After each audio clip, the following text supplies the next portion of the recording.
आप देख रहे हैं डार्क फाइल्स। तो चलिए बढ़ते हैं आज की इस कहानी की ओर। ऑटो से उतरने के बाद मैं भागता हुआ स्टेशन में दाखिल हुआ। सीढ़ियां चढ़कर उतरकर जब तक मैं प्लेटफॉर्म नंबर 4 पर पहुंचा तब तक मेरी ट्रेन आधा प्लेटफॉर्म छोड़ चुकी थी। मैंने दौड़कर ट्रेन पकड़ने की एक आखिरी कोशिश भी की मगर उसका कोई फायदा नहीं हुआ। अब मेरे पास सिवाय यहाँ पर रात गुजारने के और कोई चारा नहीं था, क्योंकि मेरे घर की तरफ जाने वाली ये आखिरी ट्रेन थी। थका हारा मैं प्लेटफॉर्म में लगी एक बेंच पर बैठ गया और जोर जोर से हाँफने लगा।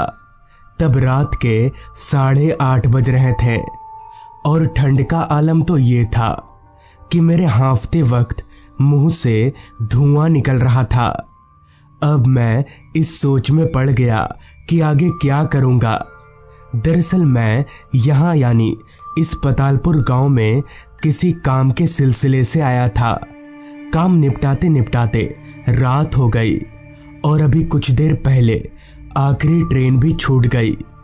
एक बार को तो मैंने सोचा यहीं इसी बेंच पर लेटकर किसी तरह से रात कटा देता हूं, मगर तभी एक तेज ठंडी हवा के झोंके ने मुझे ये एहसास करवा दिया कि मैं ऐसा नहीं कर सकता। और तो और वो स्टेशन इतना छोटा था कि उसमें कोई वेटिंग रूम भी नहीं था।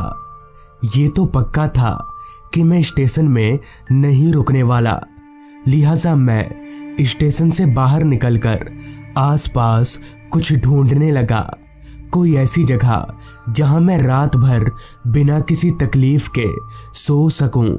मगर मेरे आसपास मुझे खाली रास्ता और बंद दुकानें ही नजर आ रही थी।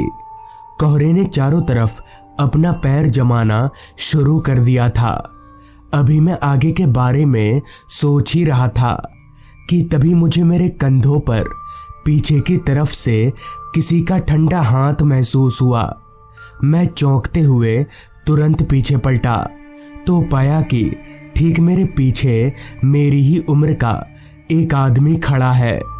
इससे पहले कि मैं कुछ बोलता उस आदमी ने ही कहा, यहाँ कोई होटल नहीं मिलेगा। उस आदमी के मुंह से ये सुनकर मैं काफी हैरान हुआ कि आखिर इस आदमी को पता कैसे चल गया कि मैं होटल ढूंढ रहा हूं। खैर मैंने उस आदमी से कहा, हाँ, पर आपको कैसे पता चला कि मैं होटल खोज रहा हूँ? इस पर वो आदमी बोला, मुझे सब पता चल जाता है। हालांकि होटल तो नहीं, पर एक जगह है जहां आप रात गुजार सकते हैं। मैं आपको ले चलता हूँ उस जगह पर। चूंकि उस वक्त मेरे पास दूसरा कोई चारा नहीं था, इसलिए मैं उस आदमी के साथ चलने को तैयार हो गया। जिसके बाद वो आदमी मुझे एक रास्ते पर कहीं ले जाने लगा। वो रास्ता मेरे लिए बिल्कुल अनजान था। रास्ते के अगल बगल सिर्फ घने लंबे पेड़ और जंगल ही नजर आ रहे थे। बाकी ना तो कोई घर था और ना ही कोई दुकान।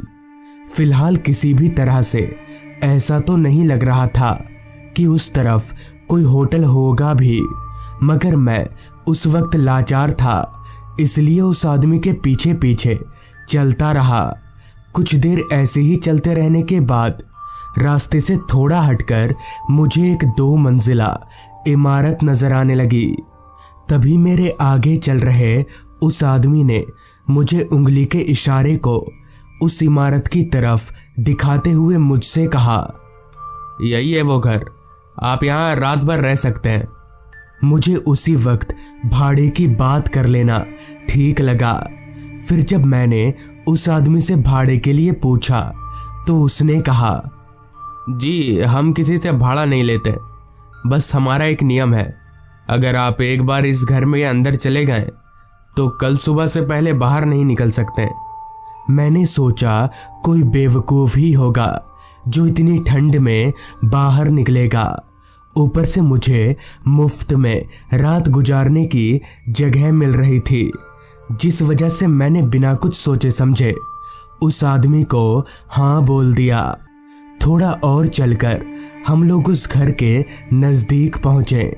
घर की हालत ना तो बहुत ज़्यादा अच्छी थी और ना ही काफ़ी ज़्यादा बुरी, मतलब ये कि रहने लायक था। फिर उस आदमी ने घर के दरवाजे पर लटक रहे ताले को खोला और हम दोनों घर के अंदर गए।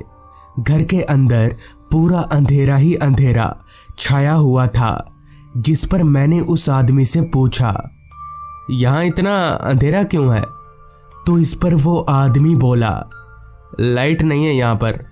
खैर, जैसे तैसे वो आदमी मुझे एक कमरे में ले गया और बोला, आप आराम से यहाँ पर सो जाइए, मैं बाहर ही बैठा हूँ। अगर कोई दिक्कत हो तो मुझे एक बार आवाज़ लगा दीजिएगा। इतना बोलकर वो आदमी उस कमरे से बाहर चला गया। उसके जाते ही मैंने दरवाज़ा बंद किया और चुपचाप कमरे में लगी पलंग पर जाकर लेट गया। तभी मैंने एक अजीब बात नोटिस की। मैं 4 दीवारी और एक छत के अंदर सोया हुआ था, मगर फिर भी मेरे शरीर पर इतनी तेज हवा लग रही थी जैसे मैं खुले में सोया हुआ हूँ। लेकिन ऐसा क्यों हो रहा था? कमरे में जो एक खिड़की थी वो पहले से ही बंद थी। दरवाज़ा भी मैं बंद करके सोया था। खैर, पलंग के एक ओर पड़ी रजाई को उठाकर मैंने अपने मुंह तक ओढ़ लिया। तब कहीं जाकर मुझे थोड़ी गर्मी आई, मगर नींद उसका अभी तक कोई अता पता नहीं था। बहुत देर तक रजाई के अंदर होने की वजह से मुझे घुटन सी होने लगी, इसलिए मैंने अपना सिर बाहर निकाल लिया। तो जैसे ही मैंने अपना सिर बाहर निकाला, तभी मेरी नज़र मेरे सर के ऊपर एक बहुत ही घने पेड़ पर गई। मैंने तुरंत अपने आसपास देखा तो मैं दंग रह गया, क्योंकि अब मैं किसी कमरे में नहीं बल्कि खुले आसमान के नीचे सोया हुआ था। तभी मैंने महसूस किया कि मैं किसी पलंग पर नहीं बल्कि एक मिट्टी के टीले पर लेटा हुआ हूँ। मैं तुरंत उठकर खड़ा हुआ। मुझे अपनी आंखों पर विश्वास नहीं हो रहा था, इसलिए मैं आंख मीचने लगा। और जब आंख मीचकर जैसे ही दोबारा आंख खोला तो मेरी हैरानगी की कोई सीमा ना रही, क्योंकि मैं उसी कमरे में था। सब कुछ पहले जैसा नॉर्मल हो चुका था, मगर मैं इतना तो समझ ही गया था कि यहाँ कुछ सही नहीं है। लिहाजा मैं उस कमरे का दरवाज़ा खोलकर बाहर निकला और हॉल में आकर उस आदमी को ढूंढने लगा जो मुझे यहाँ लेकर आया था, मगर मुझे वो आदमी हॉल में कहीं पर भी नज़र नहीं आ रहा था।